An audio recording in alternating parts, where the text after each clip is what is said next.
Good morning student, welcome to LPS Lakshmangad online classes. Today we talking about the earth in the solar system of the class 6.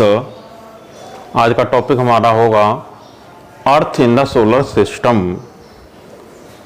ठीक है, जब sunset हो जाता है, क्या हो जाता है? सनसेट, सन छिप जाता है, उसके बाद हमको स्काई में, अपने इस आकाश में बहुत सारे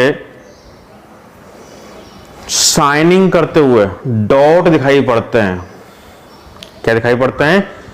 सनसेट हो चुका है, ठीक है, और हम अंडर द स्काई स्लीपिंग कर रहे हैं। ठीक है, तो देखते हैं, पहले हमको एक शाइनिंग डॉट दिखाई पड़ता है। क्या दिखाई पड़ता है? Shining dot. But sometime the number of dot increase. जो डॉट्स हमको दिखाई पड़ रहे थे स्काई में, उनके नंबर्स इंक्रीज होते चले जा रहे हैं, बढ़ते चले जा रहे हैं। ठीक है, और हम नोटिस करते हैं, हमें उसके साथ साथ कुछ और चीजें भी, जैसे कि मून भी दिखाई पड़ रहा है। क्या दिखाई पड़ रहा है? मून। तो ये शाइनिंग ऑब्जेक्ट जो नाइट में हमको दिखाई पड़ते हैं, कब दिखाई पड़ते हैं? After the sunset. कब देखते हैं इनको? After the sunset. ये जो डॉट्स हैं जो हमको शाइनिंग करते हुए दिखाई पड़ रहे हैं स्काई में, इनके नंबर इंक्रीज होते चले जा रहे हैं।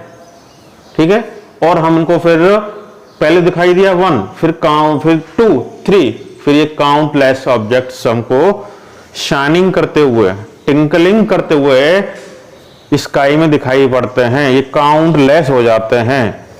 इसके साथ साथ हमको मून भी दिखाई पड़ता है। क्या दिखाई पड़ता है? मून। तो देखिए, full moon, we can see the full moon only once in about a month's time. जो हमको मून दिखाई पड़ता है वो ए मंथ, एक महीने में केवल एक बार, ओनली वंस। ठीक है, तो हम इसको क्या बोलते हैं? इसी को बोलते हैं, it is a full moon night. क्या बोलते हैं इसको? फुल मून नाइट या पूर्णिमा। क्या बोल देते हैं इसको? पूर्णिमा। ठीक है, जब हमको मून स्काई में दिखाई पड़ता है फुल सेफ में, फुल पोजीशन में, उसको बोलते हैं फुल मून नाइट या पूर्णिमा। ठीक है, आगे देखिए, new moon, when we can not see the moon at the night.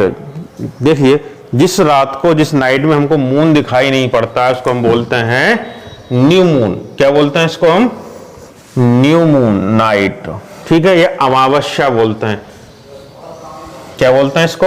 अमावस्या बोलते हैं। जब हमको फुल मून दिखाई पड़े इन द स्काई तो वो फुल मून है, पूर्णिमा है, और जब ना दिखाई दे तो वो क्या है? New moon.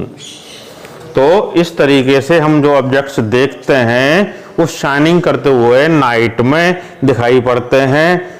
किसी दिन हमको मून दिखाई पड़ता है फुल सेफ में, और कभी हमको बिल्कुल ही दिखाई नहीं पड़ता, उसको बोलते हैं न्यू मून नाइट। कभी आपने कल्पना की हो कि जब डे निकल आता है तो ये ऑब्जेक्ट्स कहाँ चले जाते हैं? जो ऑब्जेक्ट्स शाइनिंग कर रहे थे स्काई में, वो डे टाइम में कहाँ चले जाते हैं? फिर हमको वो क्यों नहीं दिखाई पड़ते हैं? उसका रीजन है कि जो सन की ब्राइट लाइट होती है, जो सन का तीव्र प्रकाश होता है, वो हमको अलाउ नहीं करता है। यानी सन की जो ब्राइट लाइट है, जो सनलाइट है, उसकी वजह से वो हमको दिखाई नहीं पड़ते हैं। ठीक है, वो रहते वही है वो, लेकिन सन की वजह से वो हमको ऑब्जेक्ट्स दिखाई नहीं पड़ते हैं।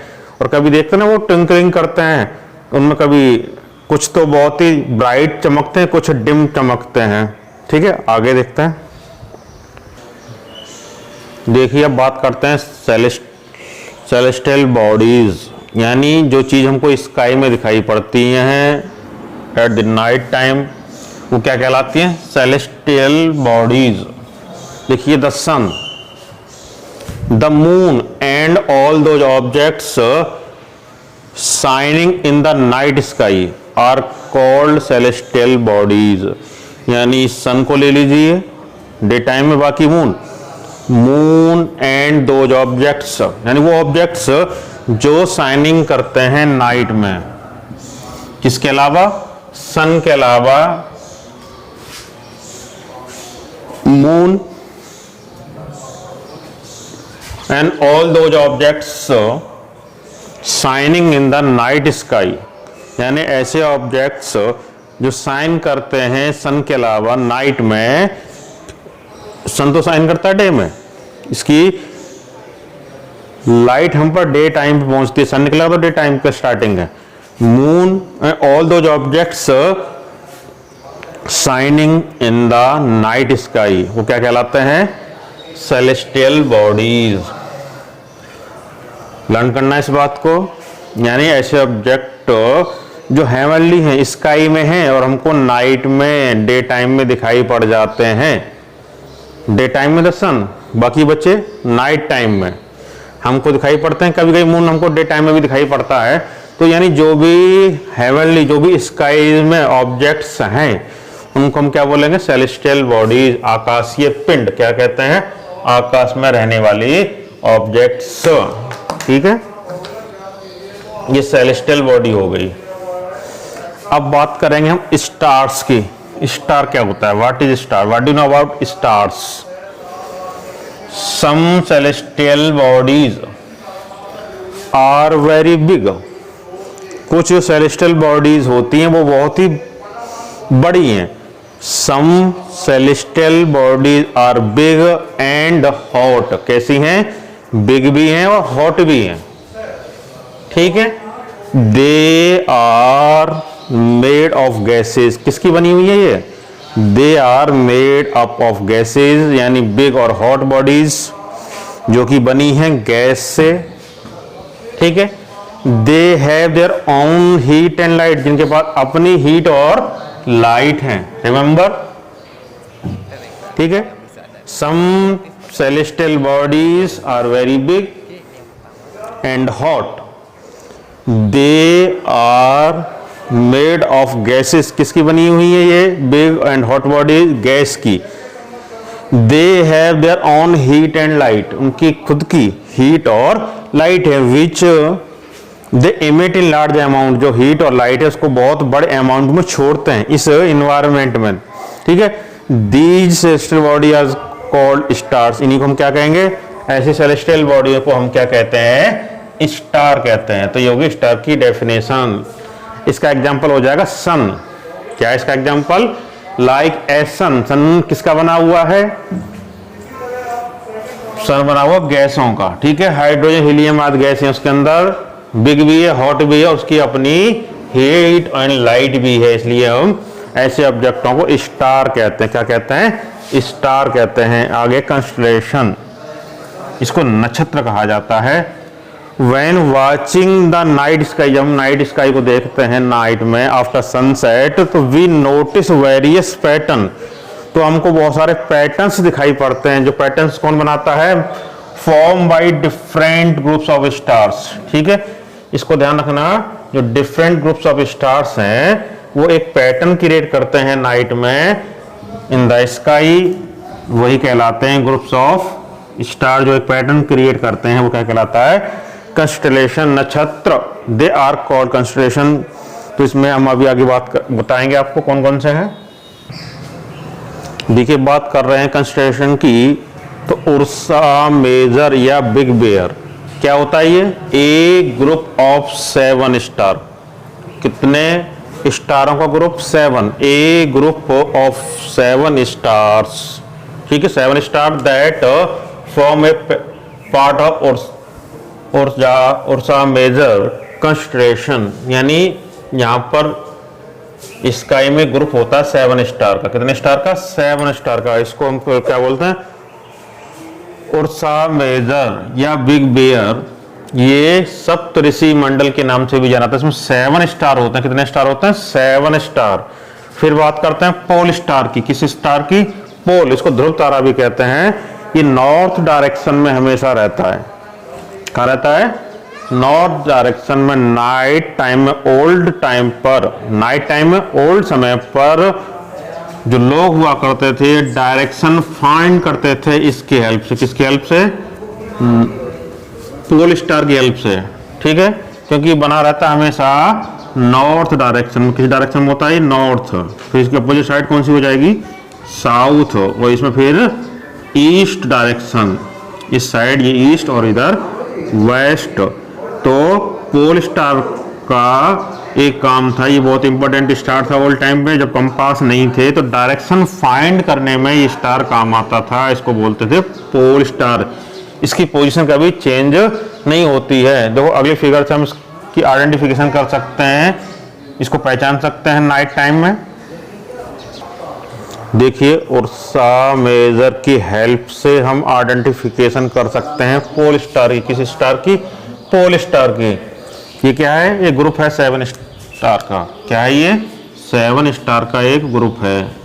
काउंट कर लीजिए 1 2 3 4 5 6 7। इस तरह का पैटर्न हमको नाइट स्काई में दिखाई पड़ेगा। ठीक है, इसी को सप्तऋषि मंडल या ग्रुप ऑफ 7 स्टार कहा जाता है। ठीक है, और इसकी हेल्प से मान लो हमारी पोजीशन ये है, हम यहाँ से इसको देखें तो जो लास्ट के 2 इस तरह का पैटर्न जो दिखाई पड़ेगा, इससे मिलाइए आप डायरेक्शन को। इसके सीध में जो स्टार आएगा, ब्राइट शाइनिंग ऑब्जेक्ट जो होगा वो क्या कहलाएगा? वही हमारा पोल स्टार होगा। कौन सा स्टार होगा? पोल स्टार होगा। ठीक है, यहां से हम जो मिलाएंगे इन स्टारों को देखते हुए, जो पैटर्न यहां से सीधा डायरेक्ट इसको इंडिकेट करेगा। ठीक है, तो ये पहले हमको ग्रुप आइडेंटिफाई करना पड़ेगा स्काई में।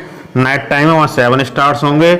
उस 7 स्टार की हेल्प से जो लास्ट के 2 स्टार्स हैं वहां से हम एक पैटर्न को मैच करिए। इससे एक इमेजरी लाइन आप ड्रॉ कीजिए, तो वहां जहां पर ये मैच करती मिलेगी, जिस स्टार को ये सीधी मैच करेगी, वही क्या होगा? हमारा पोल स्टार। तो ये पोल स्टार नॉर्थ डायरेक्शन में हमेशा फिक्स रहता है। तो ओल्ड टाइम में पीपल इसकी हेल्प से अपनी डायरेक्शन फाइंड किया करते थे।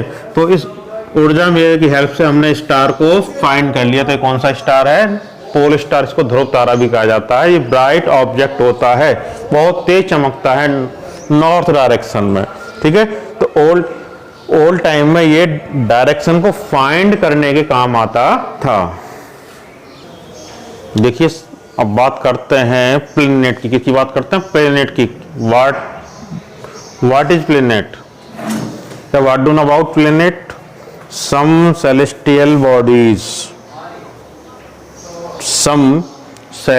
Bodies do not have their own heat and light.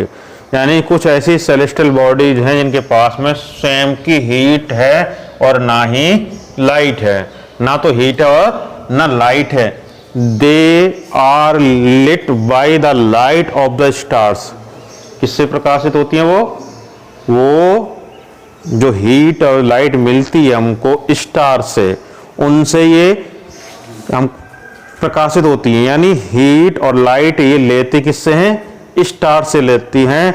ऐसे बॉडीज को, ऐसी सेलेस्टियल बॉडीज को हम क्या कहेंगे? प्लेनेट कहते हैं। क्या कहते हैं? प्लेनेट।